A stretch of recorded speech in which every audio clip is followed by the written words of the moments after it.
In the quiet rural lands of Bondokuy, a village in western Burkina Faso, a young boy named Ibrahim Traoré was born on March 14, 1988. The village was small, surrounded by dusty fields and baobab trees that seemed to whisper the stories of ancient Africa. His parents, like many others, lived simple lives, proud, hardworking, and deeply rooted in their traditions. They taught him early the meaning of integrity, humility, and service to others. From a very young age, Ibrahim showed signs of exceptional intelligence and curiosity.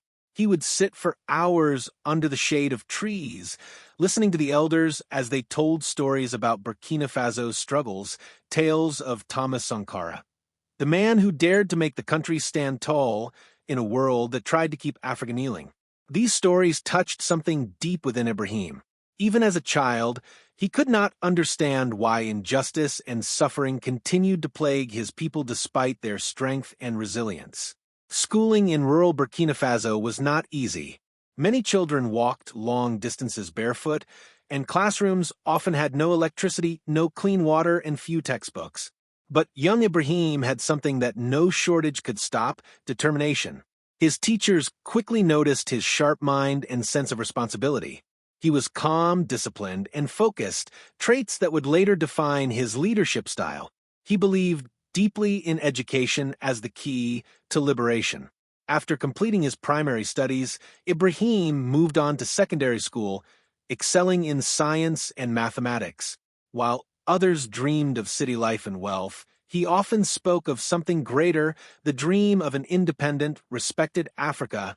Those who knew him described him as reserved but passionate, a young man with fire in his heart and a sense of mission in his soul. In his teenage years, the image of Thomas Sankara became more than just a legend to Ibrahim, it became a blueprint. Sankara had been assassinated when Ibrahim was just a few months old, but his spirit lived on in the minds of young Burkinabe who wanted change. Ibrahim devoured everything he could find about Sankara, his speeches, his reforms, his vision of a self-sufficient Africa. And slowly, a conviction began to grow. Africa must rise again, through courage, unity, and truth. After high school, Ibrahim joined the University of Ouagadougou, where he studied geology. But even as he pursued science, his heart was with the people. He was active in student discussions, often debating about corruption, neocolonialism, and the future of Africa. He admired leaders who stood tall, not those who bowed to Western interests. Friends say that he was always calm during debates, never shouting, but when he spoke, everyone listened. There was a quiet power in his words. During these years, he began to see how deeply the system was failing ordinary Burkinabe citizens. The dreams of independence that his grandparents had fought for seemed to have been betrayed by years of weak leadership, dependency, and foreign control. His eyes opened to the struggles of African youth, the unemployment, the poverty, and the feeling that their continent was being drained of its dignity. Driven by that frustration, Ibrahim made a decision that would change the course of his life forever. He chose to join the Burkinabe Armed Forces, not to seek power, but to serve and protect. It was a choice of duty, not ambition. To him, the military was not a path to privilege, but a way to defend the sovereignty of his country and the freedom of his people. His family supported him with pride and fear. They knew the dangers of military life, the discipline, the sacrifices, and the risks. But they also knew that Ibrahim was different. He was destined for something greater. As he prepared to enter the army, Ibrahim often reflected on the words of Thomas Sankara. We must dare to invent the future. And that was exactly what he intended to do.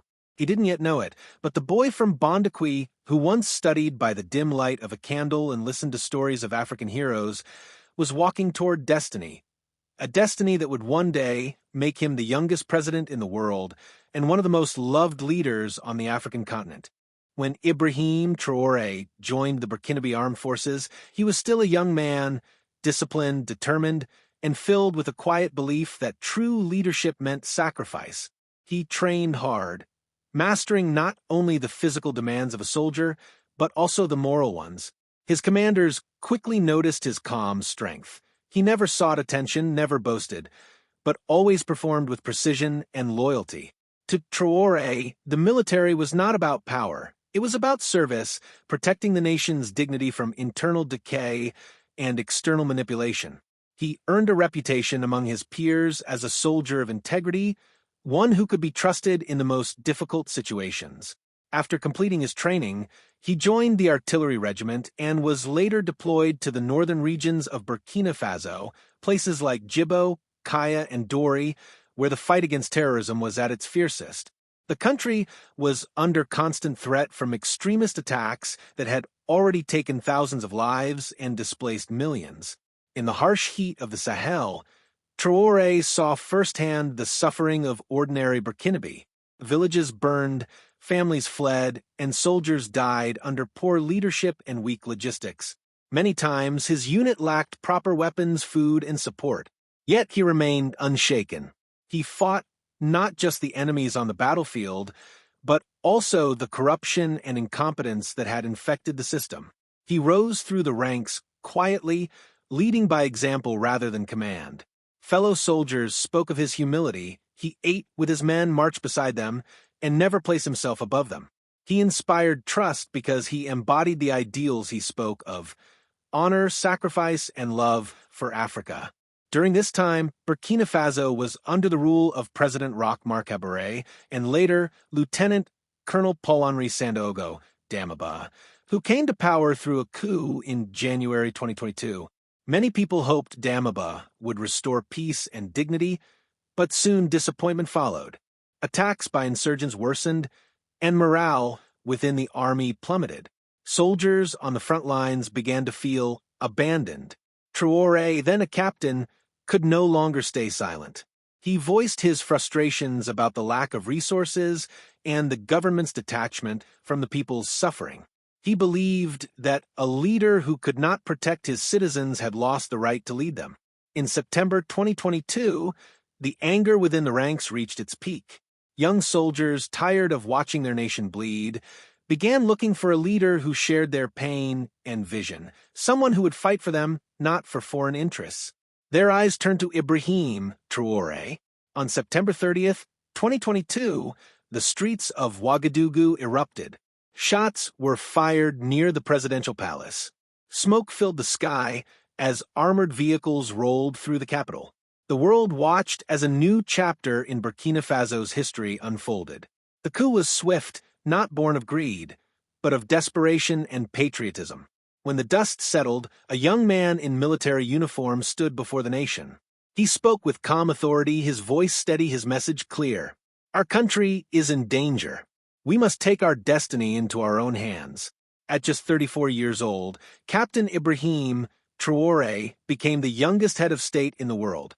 For some, it was a shock. For others, a moment of pride and hope. Across Burkina Faso, and indeed across Africa, people began to speak his name with admiration. What struck many was not just his age, but his spirit. Unlike other leaders who dressed in fine suits and spoke in polished diplomacy, Traoré appeared in his military uniform, speaking directly and fearlessly. He reminded the world of Thomas Sankara, whose ideals had once awakened Africa's consciousness. Traoré often invoked Sankara's legacy, promising to complete the mission that had been cut short in 1987 to make Burkina Faso truly free, truly independent, and truly African. He rejected the influence of Western powers that had long dictated Africa's destiny. He began strengthening ties with other nations who respected Burkina Faso's sovereignty, emphasizing unity and cooperation within Africa itself. His boldness earned him admiration among African youth who had grown tired of leaders controlled by foreign interests. But with that admiration came pressure. The world spotlight turned on him. Some powers tried to discredit him, others tried to isolate his government. Yet Traoré remained unshaken, repeating his mantra, "We are not against anyone. We are simply for our people, for our freedom, and for our dignity." He became a symbol, not just of Burkina Faso's struggle, but of a new African awakening. A generation saw in him the reflection of what leadership should look like: courageous, humble, and unbought. Behind the calm face of a young captain was a fire, the same fire that had burned in Sankara, Lumumba, Nkrumah, and every African who dared to dream of true independence. As Ibrahim Traoré walked through the presidential palace for the first time, he knew the weight of what lay ahead. The battles were far from over. But for the first time in a long time, the people of Burkina Faso felt hope rising again. When Ibrahim Traoré took the oath of office as the new leader of Burkina Faso, the nation stood at a crossroads. Years of instability, poverty, and foreign interference had left deep scars. The people were tired of promises. They wanted action, honesty, and a new beginning. And in this young soldier, they saw a reflection of their long-lost hope. From his first days in power, Traoré made one thing clear. He was not a politician, he was a patriot. He came not to rule, but to serve. He refused the luxuries of leadership and lived simply just like the soldiers he once commanded. While other heads of state traveled in convoys of armored cars, Traoré often moved with modest security, walking among his people and listening to their struggles. His words carried the spirit of the late Thomas Sankara, the revolutionary who once changed Burkina Faso's destiny in the 1980s. Traoré often reminded the world that Burkina Faso did not need foreign charity, it needed self-reliance, unity, and courage. He spoke openly about the failures of African leaders who depended too heavily on Western powers, saying, "Africa must stand on its own feet. No one will come from outside to develop our continent."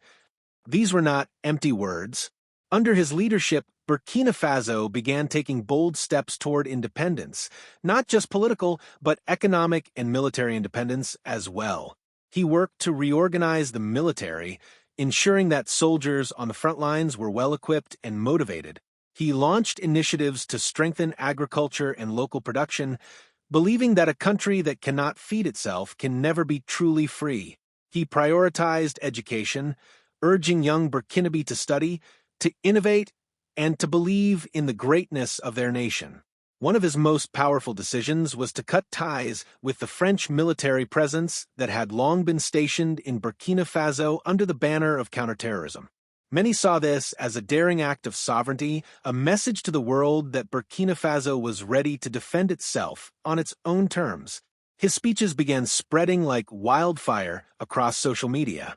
Young Africans from Ghana to Kenya, from Nigeria to South Africa, began sharing his videos with captions like "The new Sankara has risen and Africa is waking up." He had become more than just the president of Burkina Faso. He had become the voice of a new generation, the face of African pride and resistance. Traoré called for unity among African nations, stressing that the continent's divisions had always been its greatest weakness.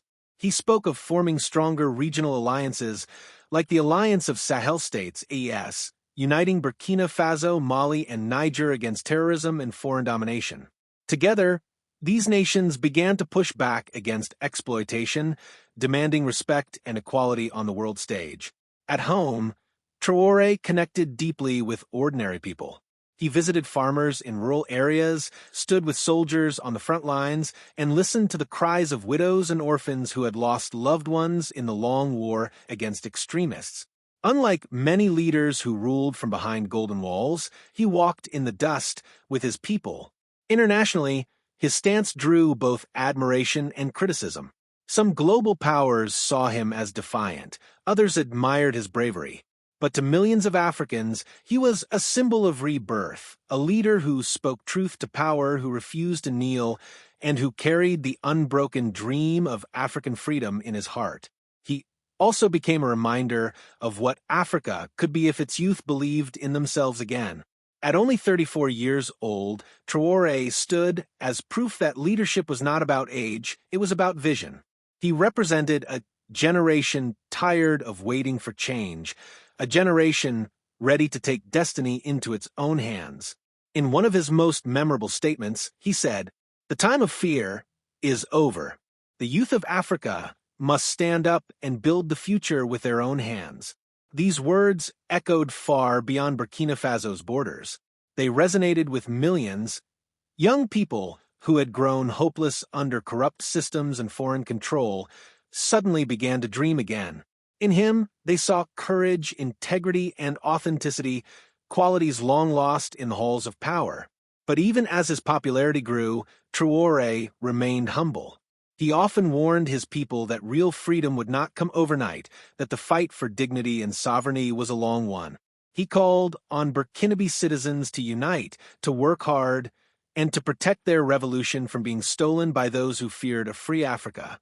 Every decision he made, from empowering local communities to strengthening ties with African neighbors, was guided by one vision: a Burkina Faso that stands tall and an Africa that no longer begs. Across the continent, murals of his face began to appear in Mali, Niger, Ghana, and even as far as Congo and Senegal. In the hearts of many, he became not just a leader, but a movement. He was called the Young Lion of Burkina Faso, a man who rose from humble beginnings, stood against global pressure, and dared to continue the unfinished dream of Sankara, a man who reminded the world that the spirit of Africa can never be silenced.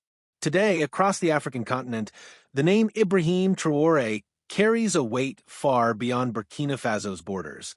His words, his courage, and his fierce belief in Africa's independence continue to echo in presidential offices, military barracks, and youth gatherings from the Sahara to the Cape. Many African leaders, both young and old, look up to him right now, seeing in him the embodiment of what leadership should be: bold, honest, and unapologetically African.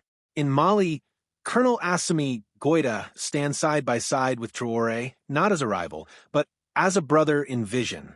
Together, they lead with conviction, bound by a shared belief that Africa must no longer be dictated to by foreign powers.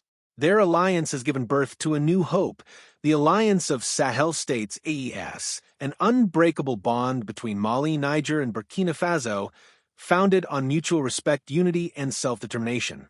Every summit between them feels like history unfolding. They don't meet to beg or to follow orders. They meet to decide Africa's future for themselves. When Traoré speaks among them, his calm voice commands attention.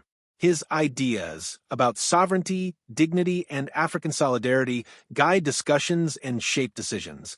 Even those older than him admit privately that his clarity and conviction push them to be braver. In Niger, General Abdourahmane Tiani constantly references Traoré's discipline and humility. He often says that the courage of the young Burkinabe leader reminds him that leadership is not about age or rank, but about purpose. Together, they coordinate on rebuilding their nation's defenses, their economies, and their shared Pan-African vision, all while rejecting the heavy hand of neocolonial control. In Guinea, Colonel Mamadi Doumbouya openly praises Traoré's moral strength. He often refers to him as a younger brother with the heart of an elder. He admires how Traoré manages to balance power with simplicity, strength with humility. Their friendship symbolizes a growing generation of African leaders who value integrity more than international approval. Beyond these alliances, Traoré's influence stretches into conversations among civilian leaders too. Presidents and ministers across Africa quietly study his leadership style, his refusal of excess, his closeness to the people, his courage to speak truth, even when the world watches with judgment. Some of them have begun adopting similar approaches, cutting unnecessary luxuries, focusing on local industries, and calling for African unity before foreign partnership. Across West Africa, Central Africa, and beyond, the Traoré spirit is alive.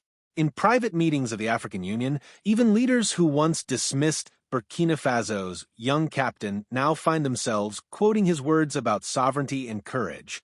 His message has become a mirror, forcing them to ask, are we truly free? And it isn't just the presidents. Military commanders, governors, and local chiefs across the continent respect him deeply. They see how he lives among his soldiers, eats with them, and walks through the dusty streets of Ouagadougou without fear or distance.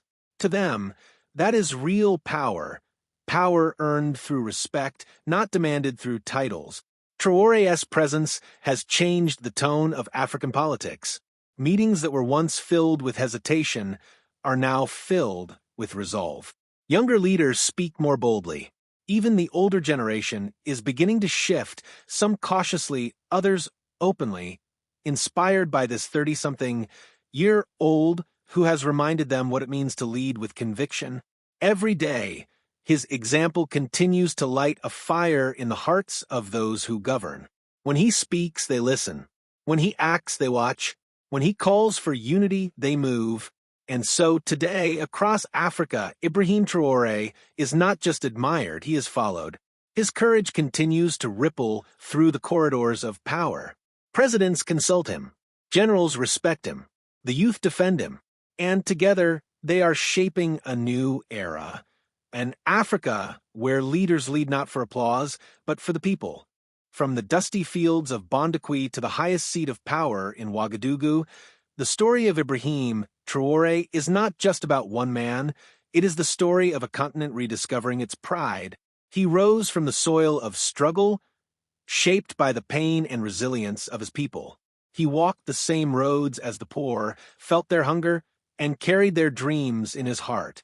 And when his country was sinking, he stood up, not because he wanted to rule, but because he refused to watch his people lose hope. Today, Ibrahim Traoré stands not only as the president of Burkina Faso, but as the symbol of Africa's awakening. A reminder that greatness does not come from wealth or age or privilege. It comes from conviction, from sacrifice, and from love for one's people. He has shown that leadership is not about how loudly you speak, but about how truthfully you stand. He has proven that a single honest man can inspire an entire generation to rise. In his calm eyes burns the same fire that once lit the hearts of Africa's greatest sons, Sankara, Lumumba, Nkrumah, and Nyerere. And through him, that flame lives again. Every time he speaks, his voice carries the weight of 1,000 unsung heroes, the farmers, the workers, the youth who dream of a continent that will one day stand tall without asking for permission. He reminds us that Africa's freedom will never be given, it must be claimed, protected, and lived. Across the continent, young people are waking up, not in anger, but in belief. Belief that Africa's future is in African hands. Belief that the time of silence is over.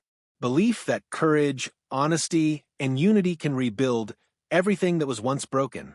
And as the sun sets over the red plains of Burkina Faso, the young president continues his mission, walking among his people, hand in hand with those he serves, whispering a promise to the land that made him. I was born from this soil, and for this soil I will stand until Africa is free. He is not the end of a story. He is the beginning of a new one. A story written not by one leader, but by millions of Africans who dare to dream again. And as his name echoes through villages, cities, and nations, one thing becomes clear: Ibrahim Traoré is more than a man. He is a movement that reminds the world that Africa's heart still beats with courage, that Africa's sons and daughters will no longer bow, and that from the ashes of oppression, a new dawn has begun, a dawn led by those who refuse to give up on their people, their pride, and their home. Africa is rising, and so is her voice. Subscribe and be part of the movement.